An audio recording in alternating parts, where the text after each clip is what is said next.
All right, now we're going to our Zonin Valpolicella Classico. And one really neat thing about Valpolicella is that it is a wine, but it's also a place. There's a specific region in Italy called Valpolicella, but there's also a wine called Valpolicella. And that is always going to be red, and it's always going to be made of three grapes, Corvina, Rondinella, and Molinara.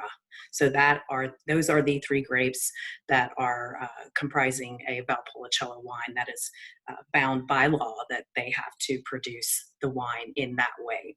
But it is also a place. Valpolicella is a region that produces both red and white wines. Some of the reds, more iconic reds that might be familiar to you are Amarone, which are delicious wines, as well as Suave, which is a lovely, crisp white wine that's produced in Valpolicella. And then we all are familiar with Prosecco, which is also produced in Valpolicella. So lots of variations and versatility as far as red and white wine production.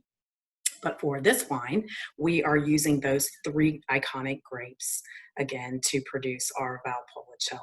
So we do a type of maceration on this wine where we employ a rotating horizontal vat to assist with our fermentation. That's going to help elicit some of the delicious flavors and help us get the colors and aromas that we would like to get on this wine.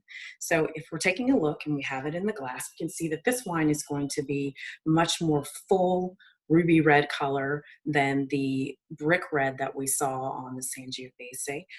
This is going to be a younger wine. This actually is only aged for 6 months in French oak barrels versus the time that the Sangiovese seems on the barrel and then also in the bottle to age. And that's going to produce that sort of very, very bright, vibrant color. So on the nose, if we smell this, very fresh, lots and lots of color there. I can definitely smell the French oak today as well. It's sort of interesting what you can get from day to day. But again, we see that very bright, brilliant color. And then we taste.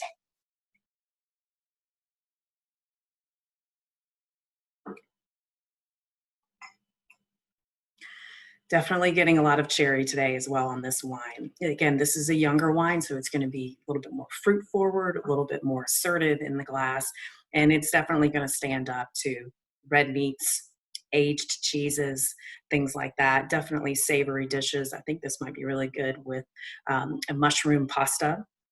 So very versatile wine as well. That is Valpolicella. Very dry, very fruity, and very delicious. So we thank you so very much for coming to our wine tasting today. I hope you enjoyed it. And again, my name is Nicole. Please go on our website, zoninusa.com, where you can see lovely pictures and learn more about our wines. Thank you.